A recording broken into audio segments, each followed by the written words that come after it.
Okay, we're in Tafmanal Halacha Vav. We're up to the Ramah. The Mechaber said last week that we pass in that we follow Rov Tashmisho in the Sunny Kasher place. And we have a long Ramah. Yesh Machmirim Lahaga Hakaras B'Klishin. Some are Machmir to kasher plates in the Klishin, even though, of course, a plate is used only as a klisheni.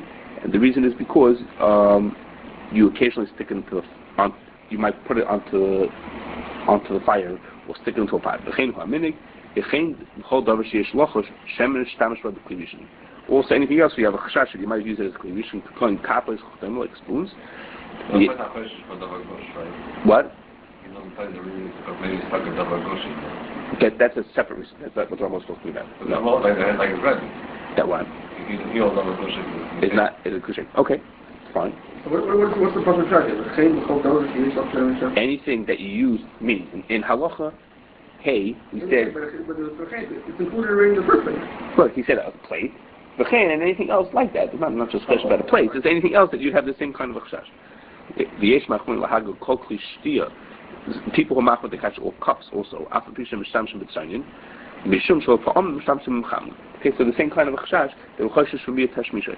Okay, but the you can be matter if there was no, if you would not chashash from miut Tashmisho. Now we have like a side problem. He mentioned about a plate. This is really going to be halacha later. What do you do about a plate that's so big that you can't fit it into the klimishin? So in a pot, it's easier to deal with because you can overflow the pot. A plate you can't do that with. So what do? Yitim aleim evan muluvin, v'aron aleim morskin b'klimishin. So what you do is you pour on water on them, hot water on them, and use the evan muluvin to bounce it up to v'havi kik klimishin. The Mishnah says it's not really klimishin, but it makes it closer to being a klimishin. And this is we'll maybe talk about this again in a second. Or anything like this, and you move the rock around the whole kli. The burning hot rock brings the water to be close to the temperatures of kli mishin, and then it's considered that you did it sort of like a kli mishin. Okay. So what happens is then the Mechaber had said that we're makel to say that you only have to be choshesh for kli for its Rov Tashmisho, and the Ramah saying we're machmir that you for miut Tashmisho. What's the reason? Because, so the simple understanding is that what's the reason? Because there's a machlokes rishonim. We had a machlokes. Why is it that knives don't need libun for pay? In the Gemara, Shulchan says they don't need libun. So there were two sheets in the rishonim. One was because it's Hetairah Balah. One is because it's miut Tashmisho. Because of you follow Rov Tashmisho. So the Ramah saying it's to be machmir for the rishonim who don't hold in the school of Rov Tashmisho. Okay. Now, if you go back in that halacha of knives, okay, the Mechaber says that for Pesach you kasher a knife with hagolah. So the Magen Avraham says, wait a second. He says that's very nice for the Mechaber. The Mechaber, the Shitasa, holds you follow Rov Tashmisho. He says, but the Ramah holds that you have to be choshesh from miut Tashmisho. If you choshesh from miut Tashmisho, then a knife you occasionally can poke something on the fire to see how it's doing. So you should need to do libun for a knife. That's what the Magen Avraham says. He says it seems like really according to the Ramah that choshesh from miut Tashmisho, you should have to do libun. On that Magen Avraham, the Prima Garden says, he says, wait a second. He says that would be fine other times, but it doesn't make sense for Pesach. He says for Pesach, he says we have two reasons to be makel to not do libun. One is because it's miut Tashmisho, and one is because it's Hetairah Balah. So he says he doesn't think you should be machmir. It's too. You could even starve to two coolers and be makel. Okay, Rabbi Kveger says the same thing, but he says it much stronger and much clearer. He says it's a machlokes rishonim. What the answer is a Gemara that says that knives for Pesach you kasher with hagolah. That's the Gemara says himself. You kasher them with hagolah. Some rishonim hold that that's because chametz is Hetairah Balah, and some rishonim hold that it's because you follow Rov Tashmisho. He says, but you can't be machmir for both at the same time. You could be machmir for either of them. Let's say you have a plate. So you have a plate that was used as a klisheni. You did machmir, maybe like the other rishonim, and you don't say Rov Tashmisho. You say no, kasher is a kli mishin. He says you could be machmir that chametz is not Hetairah Balah, and you kasher something used on the fire with libun. He says, but you can't. If you do both at the same time, if you do both at the same time, it's a stira. Mamanashach is mutter. That's the word he uses. Mamanashach. Says Mamanashach. This thing doesn't need hagolah. basically, the Gemara says that knives for Pesach don't need hagol. So he's saying Memanashach, you don't have to do that, which is even it's like strange. It's not like just the Prim Gadol is saying it's like it's a tzir. We have two reasons to make also we can be tzar. So the Magen the Krieger is saying it's stronger, and in fact the Prim Gadol points out. He says if you look, there are a whole bunch of cases of being choshesh from miut Tashmisho. He says you'll notice that not one of those cases is a kli that sometimes needs libun. How come Ramah, he picked a bunch of cases? He had spoons and plates and cups. Why didn't he say a case of a kli that occasionally you stick it onto the fire, you use it right on the fire, so it needs libun? He says, why did he pick such a case? Because in such a case, he wouldn't have been machmir. Because he gave you few cases of being choshesh from miut Tashmisho, and none of them are the case where the miut Tashmisho is machayiv you to do libun. Because in such a case, you would not be machayiv to do libun. To dig in the Ramah that the Ramah agrees to this shit. His cases are what? All cases are benchum. The case of the Ramah are cases where, let's say, it's a kli rishon and a kli sheni. You have to choose. Should I choose the higher hagol or the lower hagol? So then, but why doesn't he pick a case where the choices are hagol and libun? And tell me what? That miut Tashmisho says you have to be kasher and do libun. Okay, the Torah says because for Pesach to have to do libun, there's no such thing because then you'd have a tzir for you'd have the Memanashach who would be mutter and you would be allowed to do. Okay, so now I don't know. You could answer the Magen Avraham. There is a way to answer the Magen Avraham, which is that I told you, at least what I think, is the simple reading of the Ram over here. Why is the Ramah being machmir? Because it's a machlokes rishonim, whether you should hold the Rov Tashmisho or not. And the Ramah is being machmir for those rishonim who hold you can't be makel with Rov Tashmisho. Okay, that's why I think it's a simple reading. The Taz is a different reason. The Taz says the reason why the Ramah is machmir is because it's too confusing to people to be choshesh for to hold this din of Rov Tashmisho. They wouldn't understand it. They're so confused. What do you mean? But I one time used it like that. So since it's confusing to people, so midrabanan you're not allowed to be some nowadays you're not allowed to be some on Rov Tashmisho. Okay, so if that's the reason, it's not because of the Rishonim. It's just a general chumrah. Don't be Soymach on Rov Tashmisho. If that's going to be true, then it has nothing to do with this whole Memanashach. The whole Memanashach doesn't make sense. And then even for knives, even for libun, you would need to do. Okay, so you could say the Magen Avraham holds like that. Okay, it's hard to hear because it doesn't seem to be the simple reading of the Ramah here. There's a machlokes Rishonim about this thing, and so it's the choshesh for the other Rishonim. That's a very straightforward way to understand the din as opposed to what the Taz. Okay, now Rabbi Shefta has a different answer, a different way. I don't know if one day I will give you something, probably not today, but Rabbi Shefta has a different answer for a shiloh we're going to talk about in a minute. He says Rabbi Shefta learns that I've told you that there's two answers in the Rishonim to the shiloh about the steer about the knives. Either that chametz is Hetairah Balah, or that you'd be able to make about Rov Tashmisho. Now, if you look at Tosfos, it's in Chulun on Daf Ches. Tosfos appears to say the reason is because of Rov Tashmisho. Okay, it depends on Rov Tashmisho. The knife in Pesachim is a small knife. You don't use it on the fire, and the knife in Avodah Zarah is a long knife, and you use it on the fire. Rabbi Shefta reads the Tosfos differently. He says, well, Tosfos, the Rashba says Rov Tashmisho means the Chacham said when you only have the kasher d'Rabbanan, you're not mechuyev to be worried about the little uses that you use for it, and you can ignore those uses. The Chacham gave you a break. They said you only kasher d'Rabbanan, we give you a break. And the way Rabbi Shefta understands what Tosfos says is that not that they said you don't have to be choshesh from miut Tashmisho, but if you don't know that you used it for the secondary use, just because there's a possibility you might have used it for that, you don't have to kasher it. But if you were to know that you did use it, I know that 2 days ago I stuck this knife onto a piece of bread into the oven. If I knew that I did it, then I would be mechuyev to believe it. Because the Rashba says very clearly, the Chacham said ignore the secondary use that you had. They would just give you a break. Ignore it, even though I know I do it often enough. I do that.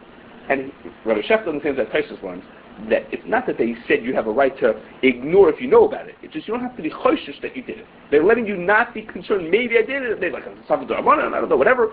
So you don't have to be choshesh that maybe you did that. And the Chacham let you off the hook in that way. Okay. So if that's true, then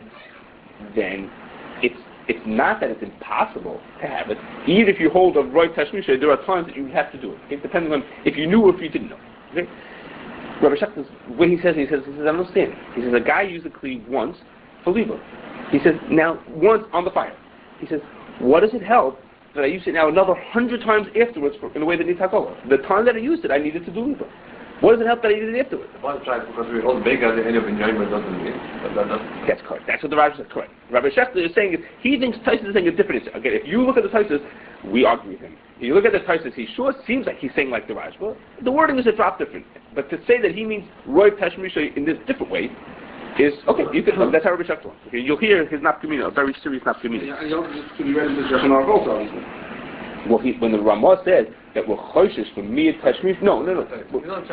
But this is chat in those who hold that you can be, don't have to be choishes for miut Tashmisho. Even they would agree that there are cases that you do have to be. And he's reading that into the room to Shita's place, into the Shulchan Aruch. Right? Yes, that's correct. Okay, now we have an odd thing over there. It's hard to understand what about to happen. I told you, the Prima Government says, on that Magen Avraham says that maybe the knife should be leaving. Prima Government says, he says, no, because it's two chumras, you don't have to be machmir for both chumras at the same time. That's what he argued over there. Okay? That was over there in Halacha Gimel, by knives. In our din, which is the din of Rov Tashmisho, the Prima Government says, there's this thing that people use their tin plates on the fire. Maybe they warm their food up with it. I didn't get exactly what they do. Something they use it on the fire. So he says, and they kasher it with hakola. He says, and I told them that it's wrong. You can't kasher with hakola because since you use it occasionally on the fire, so you have to be choishes from miut Tashmisho, and you're not allowed to use it. You're not allowed to kasher like that. Okay. Now, what is he saying? He's talking about mamish, the case that he talked about 3 halachos ago. That it's a shiloh. Should I have to do libum? I could be mitzvah Hetairah Balah and miut Tashmisho. And he said before him that in that case, that's enough because you start off on those two things together. You don't have to be machmir. So why over here is he telling you? Here it's even stranger because here he's telling you, he says people were doing it and he told them like not to do it. He says that no, that's not a good. You shouldn't do this. As if he's like strange that they should be making like that. But he himself said a few halachos ago that you could be making in that case. Okay. It's a strange. He's like ignoring the kula that he said a few halachos ago. And what's also is that in our din, okay, in our halacha, the Mishnah Berurah brings this Prima Government that I just told you.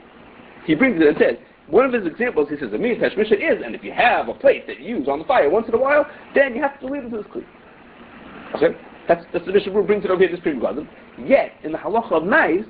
The Mishnah Berurah makes a point of saying that even though you occasionally use the knife on the fire, what the Magen Avraham says, even though you occasionally use it on the fire, you still can get away with being Sevach on Rov Tashmisho. So you can't go both ways. If you're saying over here that, like the Prima Government says in this halacha, that you could miut Tashmisho can even make you have to do libun. So how come that's exactly what the Magen Avraham said over there? So how can he mamash in the words of the Magen Avraham, which is you have a knife and you occasionally use it on the fire, and he still says you need hagol. So something's missing here, right? We're seeing the Prima Government saying two different dinim, and the Mishnah Berurah is bringing sort of both opposite dinim. One over here to say like this cheshbon that there's a tziruf or it's a mamonov shach that you don't have to do machmir, and one saying the other way. So I'm left stuck over here on what this din is. Okay. Where's the Mishnah Berurah over here? The Mishnah Berurah here says Mishnah Berurah is memches. He says, "V'hu adin, im yesh lachos shenishtamesh bo l'pam idei ha'ar, tzarich liban tafka." Okay, so what is he saying? That you need to do liban. Then he says it's a Prima Government, which is what it is. That's the Prima Government that about these plates that because that you need to liban. So that's saying no, you don't say the mammon of shach. But go look back in the din of knives, and he says over there, he makes it in brackets that even though you only occasionally use it, but you're allowed to be samach on Rov Tashmisho. Which means not like the Magen Avraham. The Magen Avraham said it means not like Magen Avraham. It means like Prima Government. Okay. Now, so if you would look at this din, you would say that everybody agrees to what Rav Tashmisho says, and Rav Tashmisho has a very strong svara. You'll hear maybe a reason to disagree in a second, but Rav Tashmisho has a strong svara to say what he's saying. You would say, it's very simply, he says, if someone walks in, they call him, hello, it's Erev Pesach, how do we kasher ourselves for Pesach? What do you tell them? It's the Magen Abraham's case. What are you going to tell them? You're going to tell them, do hagol to them. Why you do hagol to it? Don't you ever stick your fork onto the fire and turn over French toast? Okay, maybe that's it. Okay, don't you ever think to what the Magen Avraham says? Use it on the fire. It never happens that use it on the fire. So if you have to be choishes for miut Tashmisho, why don't you have to leave it? So Sure sounds like it's because of Kavega. Because you can't have, because there's a tziruf of Hetairah Balah and miut Tashmisho. Okay? So there's only one problem with what I just said to you. Okay? Because what happens if somebody calls up today in the middle of summer and says, I just made my kitchen was treif, and I want to make a kosher kitchen. What should I do? How should I kasher my silverware? You tell them the same thing. You tell Muslims to go on the silverware. Why should do go on the silverware? There's no tziruf. There's just miut Tashmisho. So why in the world do you tell the guy to do that? Why don't we tell people to do libum to their silverware? And Pri Megadim himself says, and therefore you can't kasher them. Why don't we tell the guy not to do that? So you can't kasher them? Yeah, the Pri Megadim says those 10 things you can't do libum to them. That's what his point of there. You can't do libum to them. He says, so why don't we tell the people that they can't kasher them? You ever heard that? No, of course not. The thing is treif. So you kasher, you put it into a pot, you boil it up. So what happened? What happened to the miut Tashmisho? Okay, so I'm going to give you an answer by that. You're going to have to wait for that. Okay, for now. That's a question. Because I thought it's going to be a raya like we portrayed it. From the way we do, which is that we kasher things for Pesach like that, I thought it's a raya, and I think it's correct anyhow, even without the raya. So it's a very strong story, what Traeger says. But we'll hear an answer in a second. Okay. Now, I have to point out in the side that the Pri Megadim, I'm going to sort of answer the question now, and I'm going to get a side thing. The Pri Megadim said that these tin plates were not able to be kasher. I think they were tin.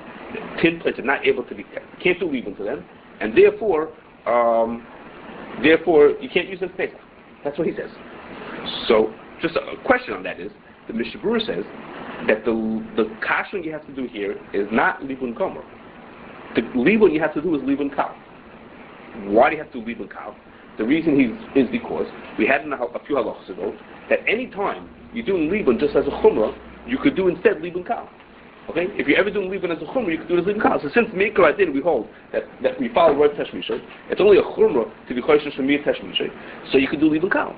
Okay? Well, if you could do libun kal, why couldn't the Pri Megadim, couldn't they do libun kal? I understand you can't do libun gomer, but why in the world can't you do libun kal? That I don't understand. I'm just a question. The Pri Megadim said they couldn't do it. Why couldn't they do it? Libun kal you could do. It shouldn't be so complicated to do libun kal. So I mean it's.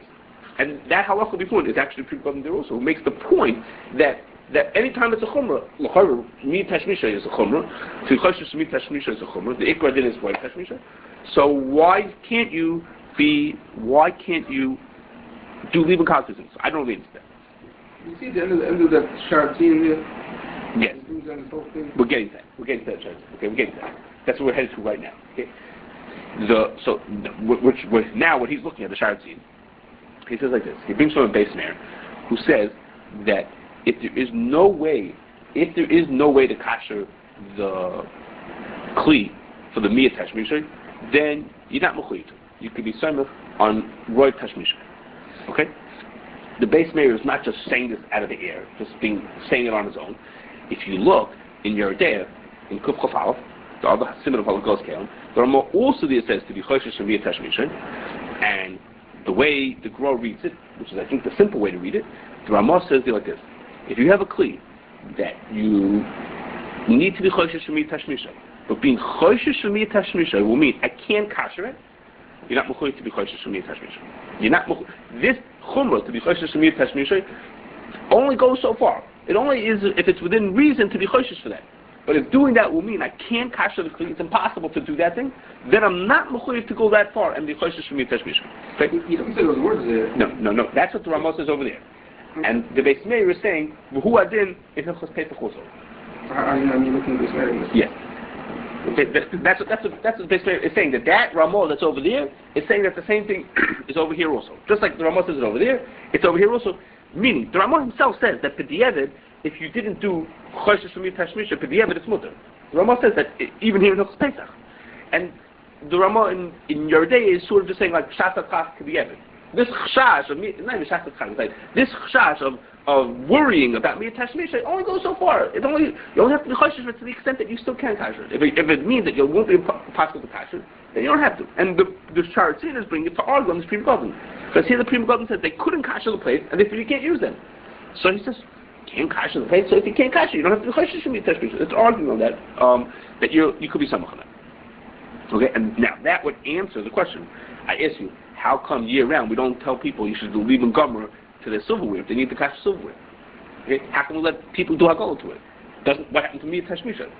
The answer is because Telling them that they have to leave into the silverware means they can't kasher it. Okay, well the Ramah says that if be kasher miut Tashmisho mean you can't kasher it, you don't have to be kasher miut Tashmisho.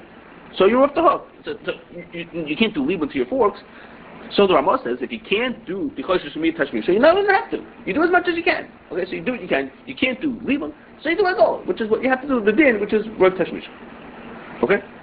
Okay. Now all of this that we're talking about sounds. You couldn't do leave on silver? Or what happened? It would melt, and it would warp, and whatever. I mean, it's not sturdy enough. Okay, actually, if you feel like you can, then you can talk to Moshe about going around catching people's kitchens. But I don't think most people do it. Okay.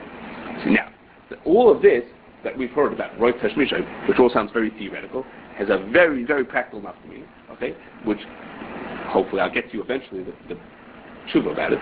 But for now, I'll just tell you about it, okay, which is kashering an oven. Okay.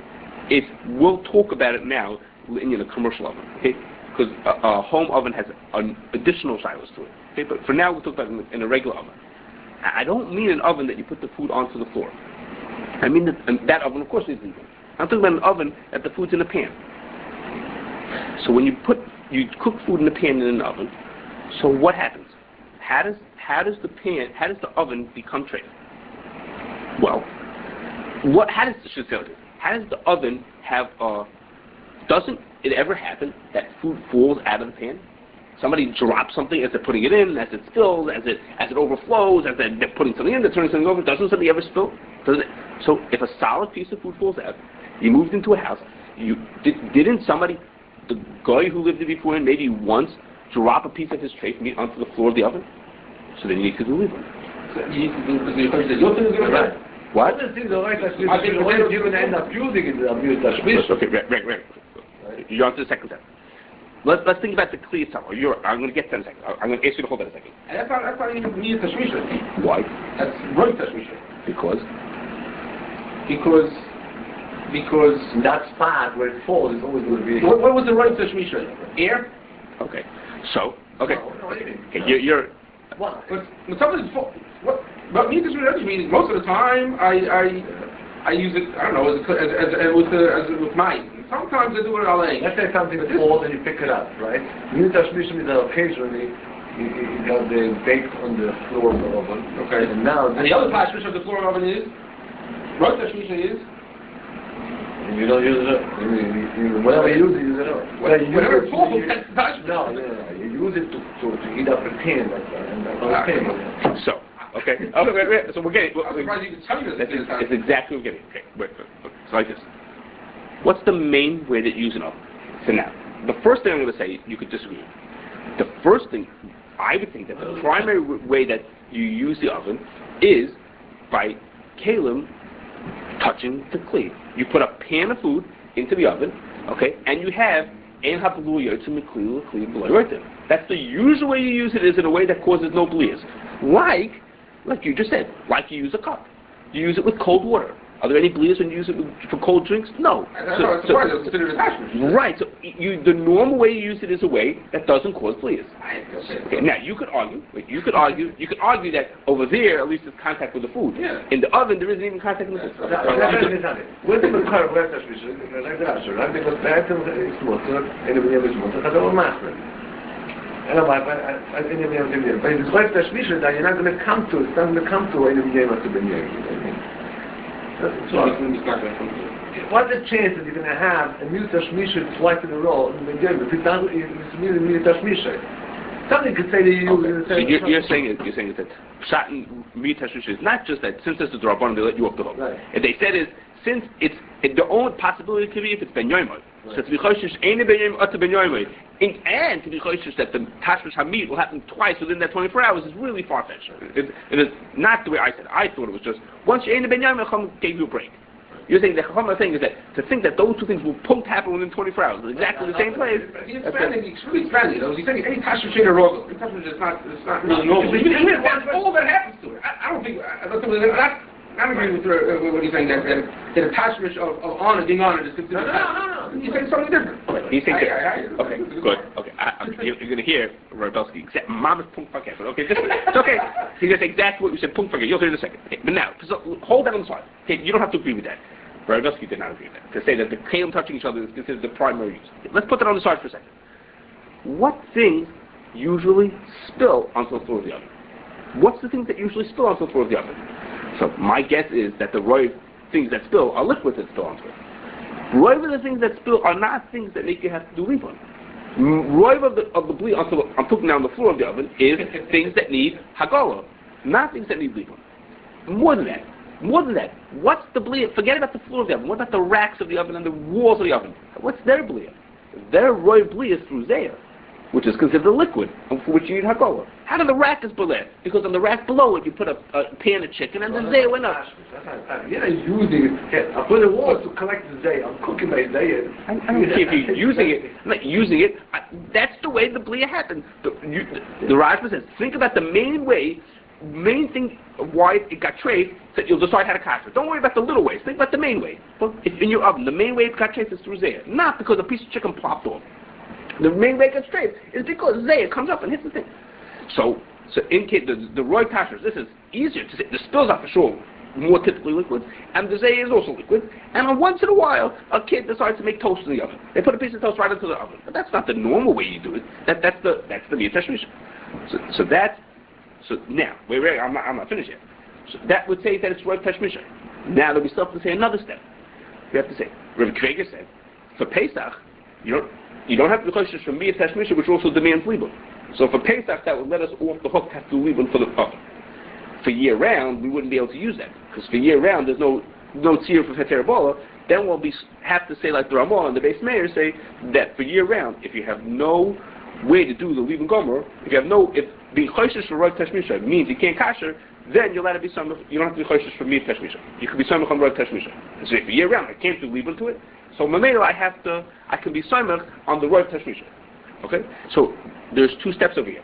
First of all, you have to decide that this is considered Rov Tashmisho for a way that doesn't need libun. And the second step would be since it's only Rov Tashmisho, I can either be makel on Pesach no matter what, because of the tziruf, because of the mamonashach, or I don't have to be choshesh year round because it's impossible to do it, and if I can be makel. Okay? Those are two steps. Now, you have to realize something.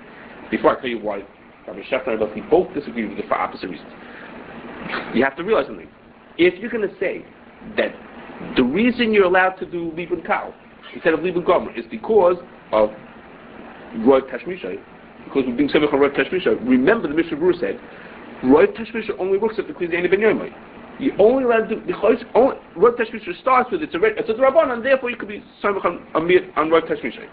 That means if you kasher your oven with libun kal, it has to be any ben yomai, not because libun kal needs any ben yomai, not because of the prima gadol that it might need any ben yomai. You need to be any ben yomai because or else you can't be samech on Rov Tashmisho.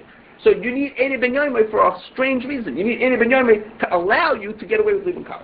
Not that you need the any ben yomai for the libun kal. You need any ben yomai to let you get to first base to think about doing libun kal. That's going to come out. Okay. Now, Rabbi Shachar didn't like the second. Remember, there are 2 points here. One point is it's Rov Tashmisho for Hagala, and the second point is that in Cain for Pesach you could be makel. Rabbi Shachar said, first of all, he doesn't hold like Rabbi Kreger. Rabbi Kreger said there's a mamonashach. Mamonashach, either you have to be say Hetairah Balah or Rov Tashmisho. Rabbi Shachar said no. He said he thinks the pshat is like Taisus L'Chulin. Taisus L'Chulin said a third answer that Rov Tashmisho just says is if you don't know that you did it, then you could be makel.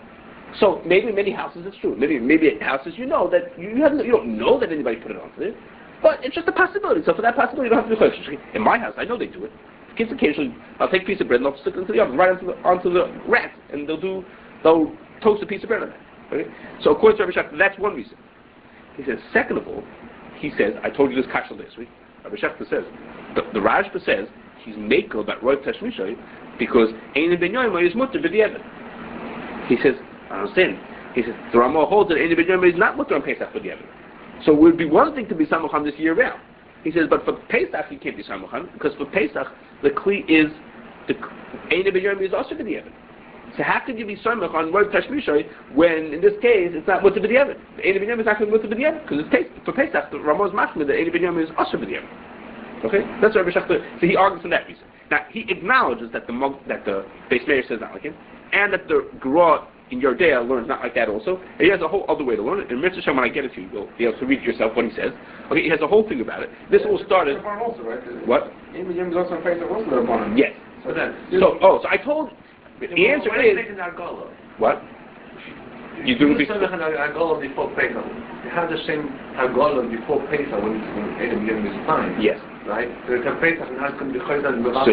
So he said if you cook food before Pesach, the food will be mutter. But if on Pesach you want to cook food in this oven, you see I'm being soymech. Since it's Ein Ben Yomoy, I was allowed to be soymech on miut Tashmisho. He says, but I'm using it on Pesach. So right now the food is. Even if Bishat after that Hagala had the din of Muksher because it was before Pesach. Okay, I didn't think of it like that, but yes, I guess that's true. Now. We said last week that there's an answer to this kasher. He brings the kasher from the Prim Kodem, which it is. That's the Prim Kodem's kasher. Ein Ben Yom is also on Pesach. And the answer is, the Ramah Pamah says, the Rashba didn't mean that it's mutter b'diavad. Therefore, you're allowed to say Rov Tashmisho. He meant that being mutter b'diavad shows you that it's a Rabbanon. And if it's a Rabbanon, the Rabbanon let you off the hook. Okay, it's not because it's mutter b'diavad. It's that being mutter b'diavad shows that it's a lesser issue, which of course it is a lesser issue. Okay. That's what he describes. And what this all started for him, this started because he was in a hotel for Pesach. He went to visit someone one day in Chol Pesach in a hotel, and they brought him into the kitchen. I'm not sure if the mashgiach asked him this question, like the father of the mashgiach or whatever it is. He walked into the kitchen, he sees in the oven food falling out every so often. A piece of meat plopped off onto the floor of the oven. So it made him wonder how this oven, which is safe all year round, could be possibly kasher for him. That's a problem. I have a feeling he didn't eat lunch that day. Okay, anyhow. Okay, that's his thing. Now, Rabbi Bavsky didn't agree with any of that. He had like Rabbi Traeger. But he said sort of what he said, but mamish punt fakir. He says, how do you use an oven? So I told you it's Rov Tashmisho for Hagala because either it's kli b'kli, you agree or you don't agree, fig spill, there's zeya, and once in a while a piece of food actually plops off, or if someone puts a piece of bread onto the oven. Rabbi Bavsky said that. He says, you're looking at the pratim of how you use the rack and how you use the floor. He says, but look at the oven as a whole big picture. What do you do with an oven? What do you do with an oven? In an oven, you bake things directly on the fire. You take a piece of meat, put it into a pan, and you bake it. So ovens are kelim that are used in a way that needs leaving. The food that's in there, you put a challah. You take challah, put it into a pan, bake it into the oven. That pan needs leaving. Whatever the way you use oven, basically, the Rov Tashmisho is in a way that needs leaving. Occasionally, you'll do something in a liquidy form that doesn't need it, but the bulk of what you do in an oven needs leaving. So I said, but you're looking at you're not looking at the oven. It's not true. The pans are used Rov Tashmisho in a way that needs leaving, but the oven does not. What's the oven? The box that it's in and the rack that it's sitting on, they're never used with food directly on the fire.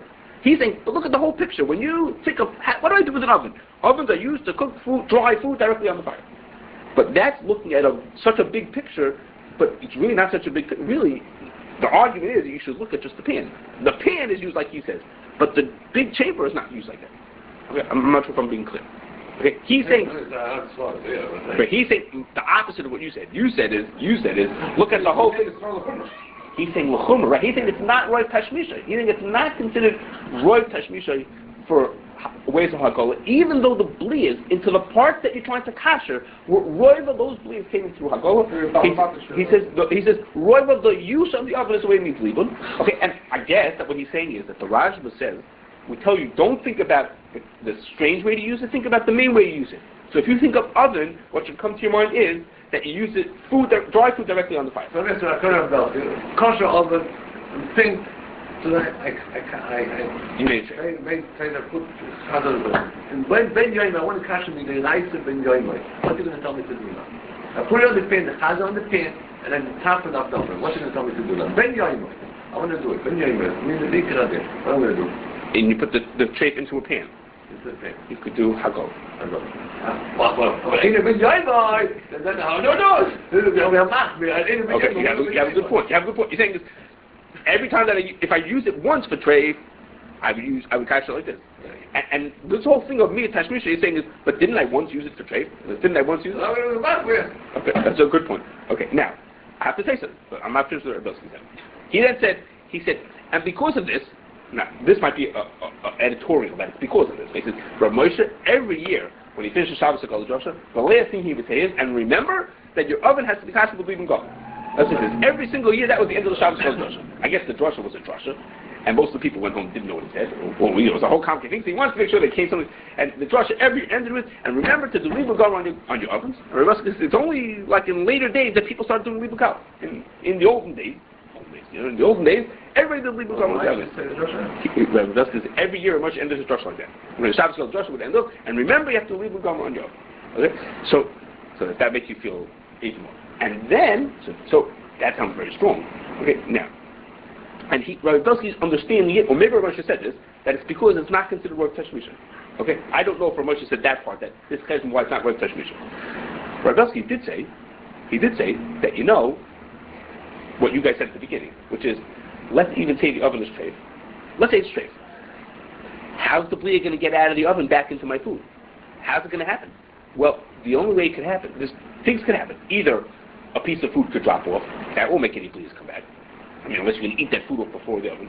Or, what's going to happen is something will spill. He says, well, there's a din in Yerdeh that says that if you have something and there's a fire burning and a little bit of liquid pours on there, what's the din? If it's a little bit, then we assume that it burns up right away. Well, that's what goes on over here. A guy's pulling the pan of chicken out and a little spritz is out over the edge. What would the din say about that thing? So the din would say that stuff is going to be burnt up right away. Okay, I guess if you drop a lot of it, you'd have a problem. But if you drop a little bit, which is more typical, then the blue will be burnt up right away. So because of that, he says he can hear why you should do leave kal. Well, you should do not have to kasher because that is not going to be any way to get the blue out of the kli. And then he cryptically said that you can kasher with leave kal. It's really hard to kasher with leave, and you can kasher with leave kal. But even though he said, now maybe it's because of this reason, but I know that it was cryptic. It was just like, you can kasher with leaving kal, but without explaining why, because he just told me that he doesn't hold this Rov Tashmisho. Rav Shecht is saying, yes, it's Rov Tashmisho, but I don't think you could be makel for miut Tashmisho over here. You're not allowed to be samach. At least for Pesach, you're not allowed to be samach. Rav Shecht is saying, no, it's not even Rov Tashmisho. You don't get the first base. Not Rov Tashmisho at all. Okay, now I think we once spoke to that. Rav Shecht has his own way of doing leaving kal. Okay, and he has a shita that self-kashering is leaving kal, which is also questionable. Okay. That he said that self-cleanness is leaving kal, which is we already had said was questionable. Okay. Okay. Now I'm just going to end by telling you that there's another question for a home oven. I hope we'll get to it. There's a halacha later on that's mamish this halacha. Most people will walk right past and not realize that it's in their homes, which is that the ovens, the walls, not the racks. The racks are made out of metal, but the walls and the floor and the whole body of the oven, the inside of the oven, is made out of a material that's glass. It's coated with glass. Why always metal? Okay. So I'll come by this you today. Almost every home oven in the world is okay. We'll talk. We'll see. It's made out of something called porcelain enamel, which is steel coated with glass. Okay, and so that has its own trials that maybe it should leave one because of the glass shabbat. Okay? Because it should, because you can't forgo the glass. We don't catch the glass. So that has its own trial. I hope we'll talk about it when we get to porcelain enamel, which is in philosophy.